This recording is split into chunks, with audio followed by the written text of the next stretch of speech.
जय हिंद दोस्तों, स्वागत है आप सभी का आपके अपने परिवार द लॉजिकल साइंस में। मैं हूं आलोक सिंह आतीश और उम्मीद करते हैं आप सभी अच्छे होंगे। कई छात्रों का लगातार ये परेशानी रहा है कि गुरुजी परीक्षा नज़दीक है और हम लोग अपने डेली रूटीन को सेट ही नहीं कर पा रहे हैं। कई छात्रों का ये शिकायत रहा कि गुरुजी पढ़ना तो चाहते हैं लेकिन पढ़ ही नहीं पाते हैं। और जब हम लोग टाइम टेबल या एक रूटीन की बात करते हैं तो इतना तगड़ा रूटीन बना लेते हैं कि सर अगले ही दिन वो हमारा फेल हो जाता है। और ये चीजें होती है, इंसानी प्रवृत्ति है सर। ये जब भी हम थोड़ी देर के लिए किसी भी बातों से मोटिवेट होते हैं तो उस वक्त हमें लगता है कि सारी चीजें आसान हैं, पहाड़ तोड़ना भी आसान है। लेकिन अगले दिन सुबह में जब हम लोग सोए हुए रहते हैं तो मन में विचार आता है कि आज तो चला ही गया, अब हम लोग इस रूटीन को कल से फॉलो कर लेंगे। और ये दिक्कत जो है वो लगातार आते रहती है और फिर पता चलता है कि हमारा एग्जाम आ गया है और हमें अगले दिन एग्जाम देने जाना है और एग्जाम हॉल में बैठ करके हम लोग पश्चाताप कर रहे होते हैं कि काश 12 घंटा 18 घंटा का टाइम टेबल सेट न करके हम लोगों ने एक प्रैक्टिकल या आप कह सकते हो कि वैसा टाइम टेबल सेट किया होता जो हम आसानी से कर पाते, फुलफिल कर पाते और लगातार कर पाते, तो आज रिजल्ट कुछ और होता। तो ये समस्या कमोबेश सभी छात्रों के साथ रहता है। और मेरे मित्र, मैंने अपने थंबनेल पे लिखा है 9 आवर इफेक्टिव स्टडी। अगर आप आज के इस सेशन के टाइम टेबल को फॉलो करते हैं तो 9 घंटा पढ़ने से दिन का आपको कोई नहीं रोक सकता है। आपके दिन के जो भी अदर दिनचर्या है पढ़ाई के अलावे वो भी चलता रहेगा और साथ ही साथ आपका जो पढ़ाई है वो भी होता रहेगा। कई छात्रों के मन में आएगा कि गुरुजी ये टाइम टेबल की जरूरत क्यों पड़ी। इसलिए पड़ी कि मेरे मित्र, आप सबों को मालूम है कि रेलवे जिस तरह से एग्जाम कैलेंडर दी है उस हिसाब से अगर हम एएलपी और टेक्नीशियन एग्जाम की डेट की बात करें तो आप सबों के पास समय बहुत ही कम है। और आप में से सभी छात्र या आप कह सकते हो कि वैसे छात्र जो कहीं ना कहीं सिलेक्शन का ख्वाब देख रहे हैं, अगर कंटिन्यूसली सतत रूप से लगातार सर एक सही रास्ते पे मेहनत नहीं किए तो मेरे मित्र रिजल्ट से आप बहुत पीछे रह जाएंगे। तो अगर आपको अपने सफलता को सुनिश्चित करना है तो मेरे मित्र उसके लिए आपको लगातार प्रयत्न करना होगा, लगातार प्रयास करना होगा। और लगातार प्रयास करने के लिए आपको अलग से समय नहीं मिलेंगे। जो आपका समय चल रहा है इसी में से आपको कहीं ना कहीं क्या करना होगा सर, समय निकालना होगा। Now the point is that sir best time table क्या होना चाहिए। अब टाइम टेबल के नाम पे भी कई छात्रों के मन में अलग अलग तरह की भ्रांतियां चलती है कि सुबह 5 बजे जगना है, 5 किलोमीटर दौड़ लगाना है, फिर 5 केजी नाश्ता करके पढ़ने बैठ जाना है। बाद में पता चलता है कि सर हमने इतना तगड़ा रूटीन सेट कर लिया कि न तो उसमें सोने का टाइम निश्चित था और न ही उसमें खाने का टाइम निश्चित था और न ही जो है उसमें टहलने का टाइम निश्चित था। हम लोगों ने क्या करा सर, उस रूटीन को अगले ही दिन डिक्लाइन कर दिया। फिर क्या करते हैं, फिर से टाइम टेबल बनाते हैं। अच्छा, सुबह 5 बजे नहीं उठना है, सुबह 6 बजे उठना है। अब सुबह 6 बजे उठेंगे, हमें रनिंग करना है, हमें ब्रेकफास्ट करना है, हमें मोबाइल देखना है, हमें ये करना है, फलाना करना है, ढिमकाना करना है। और बाद में पता चला सर कि सर एग्जाम आ गई और कुछ हुआ ही नहीं। तो मेरे मित्र, इस सेशन में हम ऐसे टाइम टेबल की बात करने जा रहे हैं जिसको अगर आप फॉलो करते हैं पर डे तो मेरे मित्र कहीं ना कहीं आप ये कह सकते हो कि जो आपकी सफलता है वो एक एक दिन आपके नजदीक आती चली जाएगी। आप कहेंगे सर ऐसा क्या है आपके टाइम टेबल में। तो मेरे मित्र एक चीज तो ध्यान में रखिएगा, मैंने पहले ही थंबनेल पे इस चीज को इंडिकेट कर दिया था कि रेलवे भर्ती 2024 के लिए हम लोग यहाँ पे बेस्ट स्टडी टाइम टेबल की बात कर रहे हैं। क्यों कर रहे हैं सर सिर्फ रेलवे भर्ती के लिए? इसीलिए क्योंकि रेलवे जो एग्जाम होने हैं इसमें 3 सब्जेक्ट पे आपको फोकस करना है। पहला आपका मैथ्स, दूसरा आपका रीजनिंग, तीसरा आपका साइंस। हाँ, कोई और एग्जाम होता तो उसके लिए हम एक अलग टाइम टेबल सेट करते क्योंकि और जो सब्जेक्ट होते उसको हमें समय देना होता। लेकिन यहां तो हमें मूल रूप से 3 ही सब्जेक्ट पे अपना कमांड करना है। अब सीबीटी 2 की बात करेंगे तो आप कहेंगे सर ट्रेड है तो कोई दिक्कत नहीं है, जब हम लोग सीबीटी 1 क्रैक कर लेंगे तो ट्रेड की भी बात कर लेंगे। अच्छा, कहेंगे सर समय नहीं मिलेगा, तो मेरे मित्र इसी 9 घंटा में अगर आपको टाइम मिलता है तो आप अदर सब्जेक्ट पे भी फोकस कर सकते हैं। लेकिन ये जो टाइम टेबल होगा ये वैसे छात्रों के लिए होगा जो चाह रहे हैं कि सर बिल्कुल ही हम जीरो से स्टार्ट करना चाहते हैं और प्रत्येक सब्जेक्ट पे अपना पकड़ बनाना चाहते हैं। तो मेरे मित्र हम यहां पे 3 सब्जेक्ट को माइंड में लेकर के चले हैं और अगर समय बच जाता है तो सर आप ट्रेड पे भी दे सकते हैं और साथ ही साथ जो आपका बेसिक साइंस एंड एडी है उस पर भी आप फोकस कर सकते हैं। लेकिन याद रहे कि मैथ और रीजनिंग सीबीटी 1 में भी कॉमन रहनी है और सीबीटी 2 में भी कॉमन रहनी है, और रेलवे के जितने भी परीक्षा होंगे उन सभी में आपको मैथ रीजनिंग साइंस तो देखने को मिलेगा ही मिलेगा। सवाल ये है कि सर ये टाइम टेबल सेट कैसे होगा। मेरे भाई आप सबों को मालूम है, कई सारे छात्र लगातार ये पूछते रहते हैं कि गुरुजी आगामी रेलवे परीक्षा के लिए मैथ और रीजनिंग के प्रैक्टिस के लिए हम लोग कौन सा बुक प्रिपेयर करें। मेरे मित्र, यूं तो मार्केट में बहुत सारी अच्छी अच्छी बुकें अवेलेबल हैं, आप सभी को मालूम है, लेकिन मैं आप सभी को बताना चाहूंगा कि अगर आप किरण पब्लिकेशन के मैथ और रीजनिंग का जो बुक है उससे प्रैक्टिस करते हैं तो कहीं ना कहीं चीजें आपके लिए रिलेवेंट होगी। इसलिए रिलेवेंट होगी कि ये दोनों बुक में जो आपको कंटेंट मिलेंगे वो चैप्टर वाइज और टॉपिक वाइज मिलेंगे, और जो सबसे बड़ी स्पेसिफिकेशन है वो ये कि इसमें आप जिस परीक्षा की तैयारी कर रहे हो उसी से संबंधित क्वेश्चन है और उसी से संबंधित पूछे हुए क्वेश्चन है जो कि आपका चैप्टर वाइज और टॉपिक वाइज है। तो मेरे ख्याल से कहीं ना कहीं आपके कंसेप्ट का बेस्ट इंप्लीमेंटेशन कहां पे होगा, तो सर इस बुक पे हो सकता है। तो अगर आप मैथ और रीजनिंग के लिए प्रैक्टिस करना चाहते हैं तो आप इस बुक को प्रिपेयर कर सकते हैं। कि आपको दिन के कितने आवर मिलते हैं, आप सभी कहेंगे कि गुरुजी ये बात किसको नहीं पता है, सबको 24 आवर मिलता है। बिल्कुल सत्य है चला, सबको 24 आवर मिलता है। मेरे मित्र ध्यान दीजिए कि इस 24 आवर में एक मतलब कह सकते हो स्टूडेंट होने के नाते, क्योंकि आपके पास बहुत सारी चीजें माइंड में कलेक्ट होती है, संग्रहित होती है, तो उसको सर पचना भी चाहिए। पचने बोले तो सर उसका एक सिस्टमेटिक तरीका भी होना चाहिए कि आपके माइंड में वो सेट हो जाए। तो इस 24 आवर में जो आपके ब्रेन को सबसे ज्यादा रिफ्रेश करेगा वो क्या है सर, आपका स्लीपिंग टाइम। यानी कि अगर आप मतलब एक 5 से 6 घंटे, या मान के चलो आप कि सर 6 से 7 घंटे अगर आप नींद ले लेते हो तो सर वो आपके लिए बेहतर है। और आप चूंकि बड़े हो चुके हो, वयस्क की श्रेणी में आते हैं, तो अगर आप 5 से 6 घंटा का भी नींद लेंगे तो वो आपके लिए पर्याप्त रहेगा। और मेरे मित्र, अगर हम इस 24 आवर में से मोटा मोटी ये मान करके चलो कि हम 6 घंटा का समय बाहर निकाल देते हैं सिर्फ सोने के लिए, तो फिर भी हमारे पास, अगर हम इसमें से 6 घंटा का समय अगर निकाल दें हम लोग बाहर, 6 आवर जो है वो हम लोग किसके लिए रख दे सर, स्लीपिंग के लिए, यानी कि सोने के लिए रख दे, तो फिर भी आपके पास कितना टाइम बच जा रहा है सर, आपके पास 18 आवर का समय बच जा रहा है। अब मेरे मित्र, जब भी कभी भी आप अपने टाइम टेबल को सेट करो कि हमें इस टाइम पढ़ना है, तो बस एक चीज ध्यान में रखिएगा कि सिर्फ और सिर्फ आपको पहले एक छोटा टारगेट सेट करना है। एक ही दिन आप कह लेंगे कि सर हमें 12 घंटा पढ़ाई करना है, तो बड़ा मुश्किल हो जाएगा चला। 12 घंटा की पढ़ाई आप 12 मिनट भी नहीं कर पाओगे, ये मैं लिख के दे सकता हूं। तो पहले आपको छोटा टारगेट सेट करना है।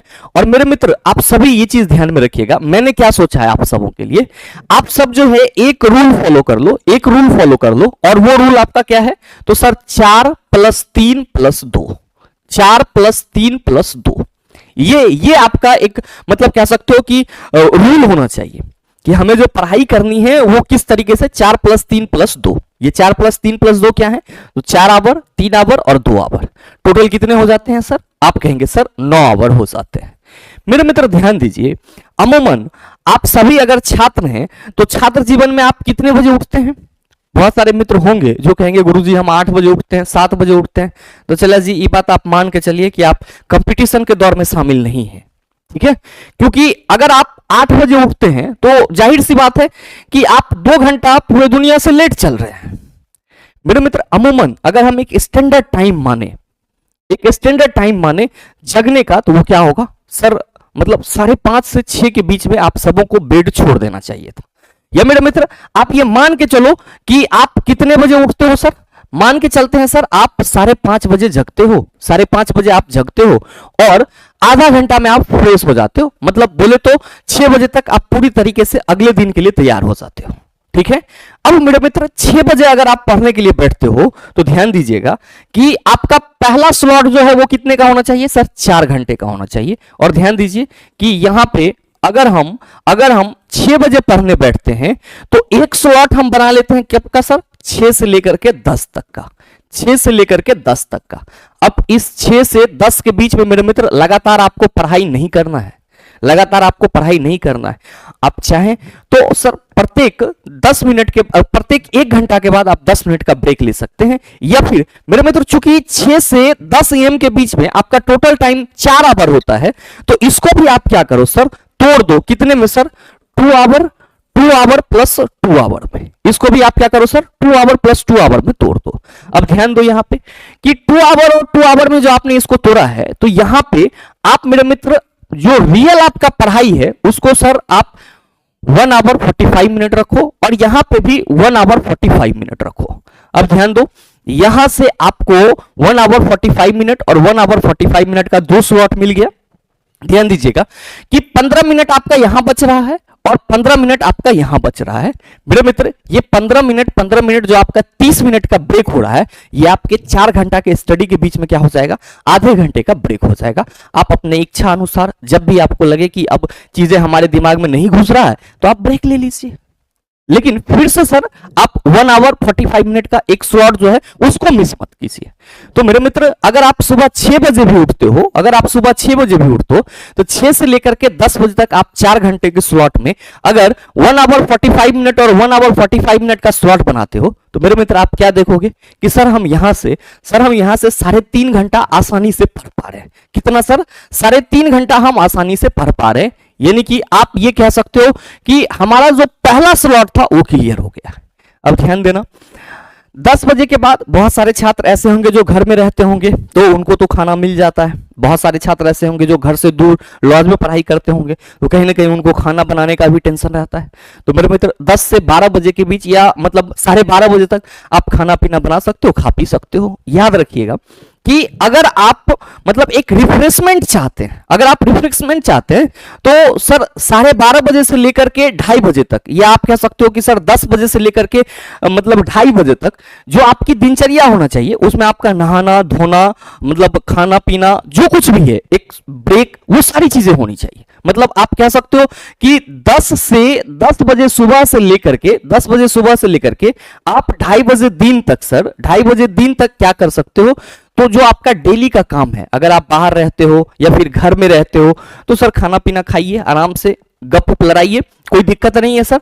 नहाना धोना जो भी है कीजिए और कोशिश ये कीजिए कि 30 या 45 मिनट का एक जो दोपहर वाला ब्रेक होता है वो ले लें। इसलिए ले लें कि जो आप पढ़े हैं मेरे मित्र उसका एक तह लग जाएगा आपके दिमाग में और दिमाग जो है वो थोड़ा कम बर्डन फील करेगा। अब मेरे मित्र क्या कीजिए आप कि दूसरा स्लॉट जो आप बनाइए, वो दूसरा स्लॉट आपका कब होना चाहिए, तो सर दूसरा स्लॉट आपका 2:30 PM से लेकर के 5:30 PM का होना चाहिए। 2:30 PM से लेकर के कितना का, सर 5:30 PM का होना चाहिए। और मेरे मित्र ध्यान दीजिएगा यहां पे कि 5:30 में आप यहां पे 3 घंटा क्या कर सकते हैं सर, 3 आवर आसानी से पढ़ सकते हैं। 3 आवर क्या कर सकते हैं, आसानी से पढ़ सकते हैं। और मेरे मित्र एक चीज ध्यान में रखिएगा कि इस 3 आवर में भी आप चाहे तो 10-10 मिनट का ब्रेक ले सकते हैं। अब जरूरी नहीं है कि सर 10 मिनट कर गया तो उसको पुराना ही है, नहीं। यहां पे जो 4 घंटा मैंने बोला तो ये जरूरी नहीं है कि सर 15-15 मिनट हमने ब्रेक ले लिया तो हमारा आधा घंटा कम हो गया। अरे नहीं चिल्ला, अगर आप सुबह का 6 से 10 में 3.5 घंटा पढ़ ले रहे हो तो समझो दिन का एक बहुत बड़ा काम कर लिए हो। तो इसके लिए नहीं सोचना है कि सर हम ब्रेक ले रहे हैं तो हमारा टाइम कट रहा है, नहीं। आपके माइंड के रिफ्रेशमेंट के लिए है और वो भी आपके स्टडी के लिए उतना ही जरूरी है जितना कि सर आप मतलब स्टडी नहीं कह सकते हो, रिजल्ट, वो भी आपके रिजल्ट के लिए उतना ही जरूरी है ब्रेक जितना कि आपकी स्टडी। तो 3 घंटे का आपका यहां पे एक 2:30 PM से लेकर के 5:30 PM तक का स्लॉट हो गया। अब मेरे मित्र जब आप इतना पढ़ लेंगे तो कहीं ना कहीं लगेगा कि सर थोड़ा सा रिफ्रेशमेंट होना चाहिए। तो मेरे मित्र 5:30 से लेकर के 5:30 PM से लेकर के आप 7 PM तक का एक और ब्रेक ले लीजिए। आप मार्केट चले जाइए, घूम फिर के आ जाइए, ठीक है। जो कुछ भी करना है 7 बजे के अंदर कर लीजिए, 5:30 से 7। आपको कोई खेल अच्छा लगता है, आप जो भी गेम खेलना चाहते हैं वो सभी आप इंजॉय कर सकते हैं सर इस 1.5 घंटा में। अब आपके पास क्या समय बचा मेरे मित्र, अब आपके पास 7 से 9 का समय बचा। तो तीसरा स्लॉट जो है वो आपका क्या हो गया सर, तीसरा स्लॉट आपका 7 PM से लेकर के 9 PM के बीच का हो गया। तीसरा स्लॉट आपका क्या हो गया, 7 PM से 9 PM के बीच का हो गया। और मेरे मित्र यहां पे आपका कितना हो गया सर, 2 आवर का हो गया।